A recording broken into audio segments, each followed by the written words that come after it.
Assalamualaikum guys. Kali ini saya mau berbagi tutorial untuk belajar Microsoft Excel. Ini bagian part 2, ngelanjutin yang kemarin ya teman-teman ya. Sebelumnya jangan lupa subscribe dulu ya teman-teman yang belum subscribe, supaya tidak ketinggalan dengan informasi-informasi yang saya berikan, dan bantu untuk saya mengembangkan channel-channel yang bermanfaat, yang berfaedah untuk teman-teman semuanya. Nah, di sini aku mau ngelanjutin yang kemarin. Jadi kemarin kan kita sudah bikin tabel ya untuk yang part 1. Tapi untuk tabel ini aku tambahin di bawah-bawahnya ya teman-teman, karena nanti akan kita bahas di sini untuk tabel yang kalau misalkan isinya lebih banyak seperti itu ya teman-teman ya. Oke.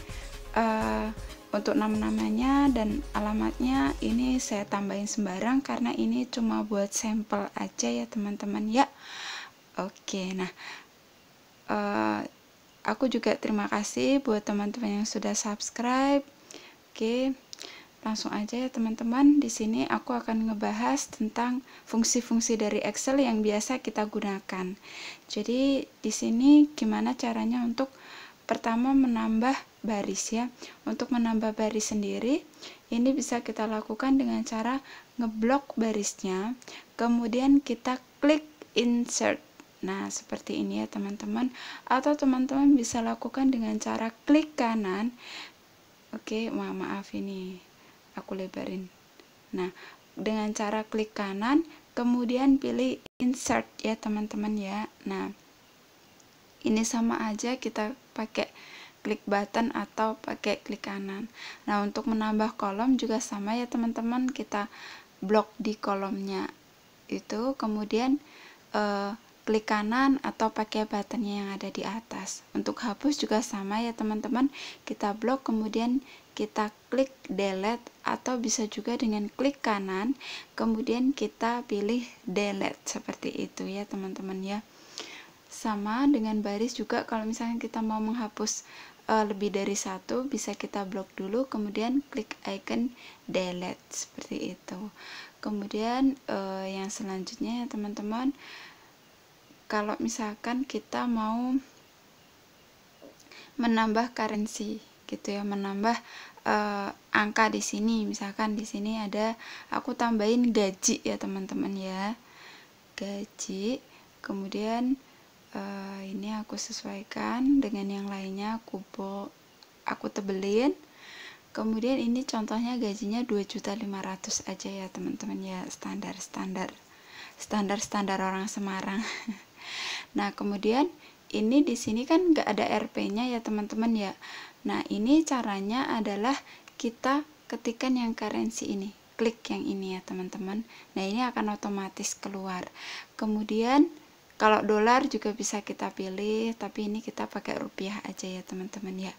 Kemudian oke, ini kan di belakangnya ada 00 ya teman-teman ya. Nah, ini kan jadi kayak kebanyakan gitu. Kita ilangin dengan klik yang ini. Oke, panah itu. Kemudian biasa kita tarik untuk ngopi ya teman-teman ya. Jadi semuanya akan sama. Kita anggap semuanya sama aja dulu ya teman-teman ya. Nah, itu kita bikin garisnya ya teman-teman, kayak biasa. Oke, kita bikin garis secara manual biar semuanya karena tengah-tengahnya ini aku pakai garis-garis kayak gini. Oke. Nah, ini teman-teman yang bawah ini nggak kelihatan, sebenarnya ini udah ada garisnya, tapi karena tadinya udah aku pilih untuk layout printnya ini. Aku coba sekali lagi. Jadi dia tetap nggak kelihatan kalaupun diganti. Nah, ini yang selanjutnya itu adalah cara untuk ngurutin ya teman-teman ya. Untuk ngurutin ini kan untuk namanya kan nggak beraturan ya teman-teman ya. Jadi nggak urut sesuai dengan abjadnya.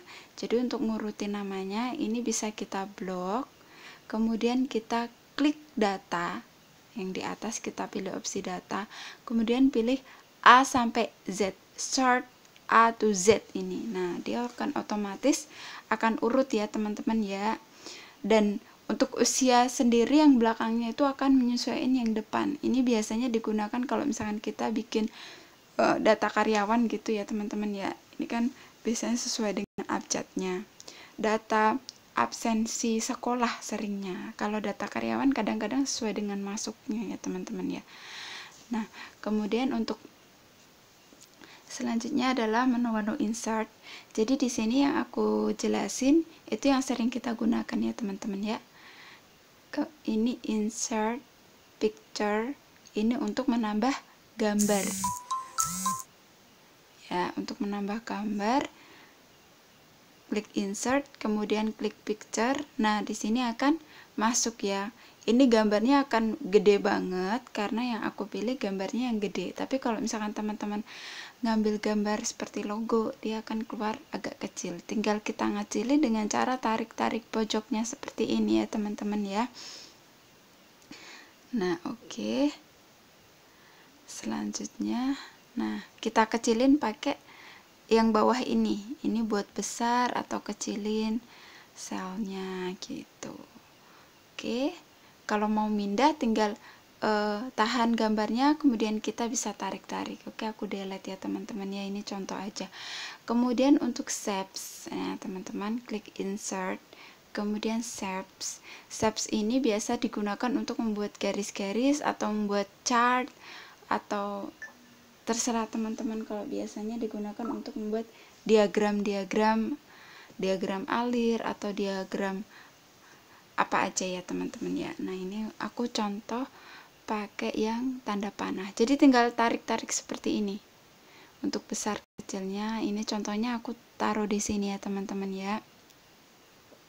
Ngecilinnya seperti biasa, di pojokannya kita tarik-tarik gitu. Kalau sudah keluar simbol plus ya teman-teman ya. Oke, sudah yang insert. Kemudian yang bagian, coba yang lain ya teman-teman ya. Bagian formula nggak ada ya, jarang yang kita pakai untuk pemula-pemula. Kemudian bagian data juga jarang juga, bagian review juga jarang. Kemudian bagian view ya teman-teman ya. View ini bagian tampilan ya teman-teman. Ini pick break, ini digunakan untuk melihat kolom-kolom yang kita pakai aja gitu. Jadi untuk mempersimpel ya teman-teman ya. Nah, kemudian nah ini teman-teman, kalau aku tarik ke bawah seperti ini, oke, coba aku tarik ini yang samping untuk menarik ya. Nah, ini kan datanya banyak ya teman-teman ya, sampai ke bawah gitu, jadi nggak kelihatan kalau yang di sini itu apa sih, ini tuh bagian apa sih, kan kita nggak tahu kalau ini bagian usia seperti ini kan, seperti ini ya teman-teman ya, karena kan ketutupan. Nah, ini bisa kita gunakan freeze paint ya teman-teman ya, pakai freeze paint. Ini bisa juga digunakan untuk kolom ataupun baris atas gitu. Kita gunakan untuk kolom dulu ya teman-teman ya. Oke. Nah biasanya yang kena freeze paint itu yang bagian pojoknya ya teman-teman ya. Jadi ini kan karena pojoknya kosong, jadi yang kena freeze paint-nya itu yang pojoknya aja. Kita bisa mengcopy ya teman-teman ya, biar kita mudah untuk geser-gesernya. Oke, kita Ctrl C, kemudian kita klik Ctrl V, CTRL C, kemudian CTRL V ya teman-teman, maaf ya. Oke, aku hapus. Kemudian nih, nah ini yang atas hilang ya teman-teman. Kenapa hilang? Karena tadi itu kan yang kita gunakan kan yang paling sini, ini sel untuk menulisnya gitu teman-teman. Nah, ini kita bisa ilangin merge and center-nya dulu, kemudian baru kita copy ya teman-teman ya. Nah, ini nggak bisa, ini ke delete, ilangin merge and center, kemudian kita CTRL C biasa, copy dulu, kemudian kita pindah ke sini. Nah, salah ya teman-teman, pindah ke sini. Kemudian nah, kalau ini kita delete, nah otomatis seperti itu. Kita kembalikan lagi ya teman-teman ya. Kita kasih warna lagi. Nah, Nah, seperti ini ya teman-teman. Kemudian untuk freespan yang atas ya teman-teman ya, ini kita gunakan freespan, kita pilih yang garis-garisnya itu yang atas ya teman-teman ya. Nah, kemudian salah ya teman-teman ya, aku salah klik ya, maaf ya.